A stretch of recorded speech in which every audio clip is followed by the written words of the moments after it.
Assalamualaikum warahmatullahi wabarakatuh. Pemirsa Banyuwangi 1 TV, kembali lagi bersama kami. Saya Syafa Aurelia Sabila dan rekan saya, Fel Syawati. Kami akan memberikan informasi seputar Banyuwangi dalam program acara Banyuwangi dalam Berita.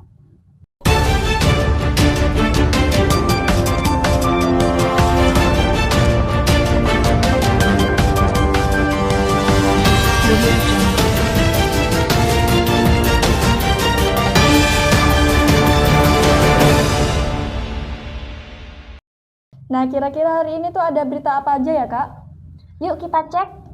Berita ini diambil dari adata.com. Puluhan kamar hunian Lapas Banyuwangi digeledah libatkan TNI, Polri, sampai BNN.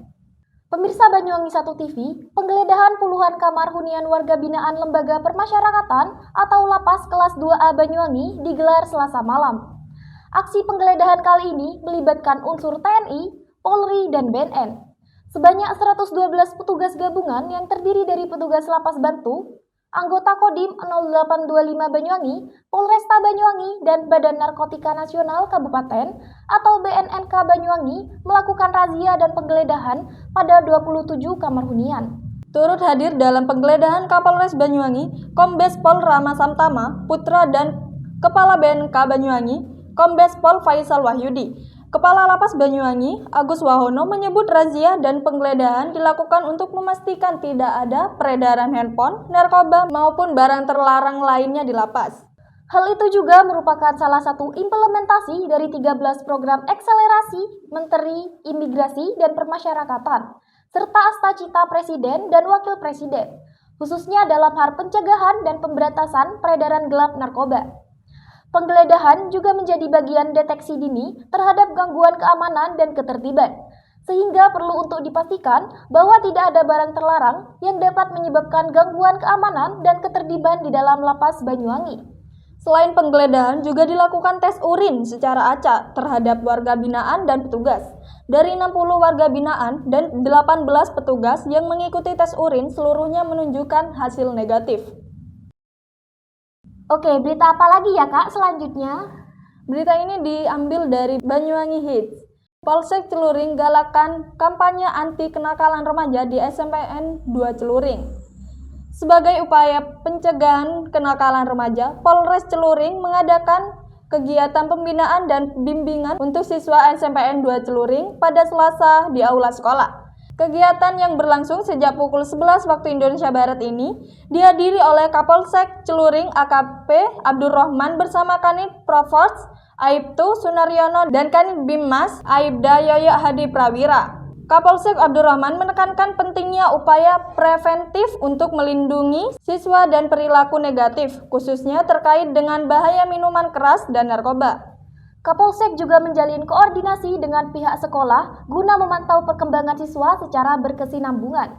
Dengan adanya pembinaan ini, diharapkan siswa semakin sadar akan pentingnya menjaga diri dari pengaruh negatif dan mampu menjalani masa sekolah dengan baik.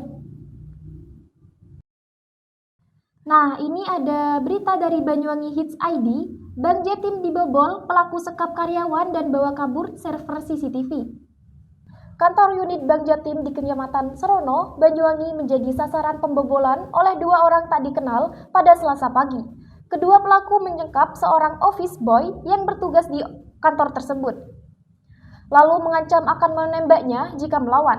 Kapolsek Serono, AKP Hendri Kristianto, mengungkapkan bahwa aksi itu terjadi saat kantor masih sepi. Setelah menerima laporan, polisi langsung bergerak melakukan olah TKP dan memasang garis polisi untuk mengamankan lokasi. Menurut kesaksian korban, Doni Hendra, peristiwa terjadi ketika ia sedang membersihkan area kantor. Secara tiba-tiba, dua orang muncul dari arah belakang kantor dan menodong pistol ke arahnya. Doni kemudian diikat, matanya ditutup, dan dimasukkan ke gudang sambil beberapa kali diancam akan ditembak. Ketika teller dan satpam tiba, sekitar pukul 07.50 waktu Indonesia Barat, mereka melihat kedua pelaku meninggalkan lokasi menggunakan sepeda motor Honda Vario. Karena tidak mencurigakan, karyawan mengira mereka hanya nasabah yang meminjam kamar mandi. Satpam yang mendengar suara di dalam gudang langsung membuka paksa pintu dan mendapati Doni dalam keadaan terikat.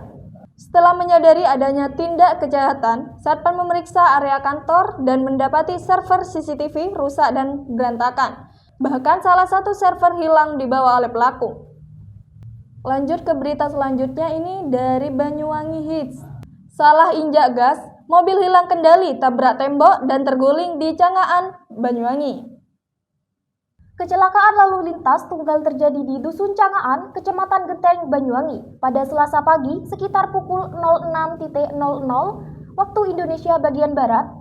Mobil Daihatsu Ayla berwarna putih dengan nomor polisi P1225KT yang dikendarai oleh Isa Zainullah dilaporkan menabrak tembok pembatas rumah di tepi Jalan Raya Jember, Banyuwangi. Tepatnya di barat perempatan Cangaan, Desa Genteng Utan. Menurut keterangan saksi, kendaraan melaju dari daerah selatan dan hendak berbelok ke kiri menuju arah barat. Namun, saat pengemudi mencoba menghindari sepeda motor yang melintas, ia diduga salah menginjak pedal gas saat berniat mengerem. Akibatnya, mobil justru melaju lebih cepat dan menghantam tembok milik Budi Gunawan, seorang warga setempat. Total kerugian material diperkirakan mencapai 10 juta rupiah untuk kerusakan mobil dan 1 juta rupiah untuk perbaikan tembok. Beruntung tak ada korban jiwa dalam kejadian ini. Mobil dan pengendara segera dievakuasi ke tempat yang lebih aman dan menghindari kerumunan. Baik pemirsa Banyuwangi 1 TV, kita beralih ke berita selanjutnya. Dari adatah.com, Pemkat Banyuwangi kolaborasi persiapan libur Natal dan Tahun Baru. Penumpang di Pelabuhan Ketapang diprediksi 1,2 juta orang. Pemirsa Banyuwangi 1 TV, Pelabuhan Ketapang Banyuwangi sedang berbenah untuk menyambut libur Natal dan Tahun Baru yang sebentar lagi tiba. Pemkab Banyuwangi selaku pemangku wilayah juga turut menyiapkan segala persiapan demi kelancaran lalu lintas selama libur Natal dan Tahun Baru nanti. PLT Banyuwangi, Sugirah menekankan masalah keselamatan adalah prioritas utama agar masyarakat yang akan melaksanakan libur Natal dan Tahun Baru di Banyuwangi. Selasa 5 November 2024, Wakil Menteri Perhubungan Komjen Pol atau Purna Suntana meninjau kesiapan Pelabuhan Ketapang Banyuwangi menjelang libur Natal dan Tahun Baru. Suntana menggelar rapat koordinasi dengan berbagai pihak, seperti pemerintah daerah, kepolisian, dan pengelola pelabuhan. Peninjauan itu untuk memastikan Pelabuhan Ketapang siap menyambut lonjakan penumpang saat musim libur panjang. Setiap musim libur panjang, Pelabuhan Ketapang selalu dipenuhi wisata yang hendak menyeberang ke Bali maupun Banyuwangi. Kemenhub memproyeksikan kepadatan penumpang yang akan menyeberang di lintas Ketapang, Gilimanuk, pada Nataru mendatang sebanyak 1,2 juta orang. Sementara jumlah kendaraan yang akan menyeberang diprediksi sekitar 320.000 unit. Dari proyek itu, Suntana mengingatkan kepada pihak terkait untuk memprioritaskan pelayanan kepada para calon penumpang kapal. General Manager ASDP Ketapang Yani Andrianto menjelaskan pihaknya telah menyiapkan beberapa skenario untuk mengantisipasi kepadatan penumpang ketika Nataru. Kapolresta Banyuwangi, Kombes Pol Rama Samtama Putra menjelaskan pihaknya menyiapkan skema pengamanan mulai dari pendirian posko, pemetaan daerah macet, dan sebagainya. Baik, itu saja berita hari ini. Saya Velal Syawati dan rekan saya Syafa Alila Sabila pamit undur diri dan terima kasih. kasih. Assalamualaikum warahmatullahi wabarakatuh.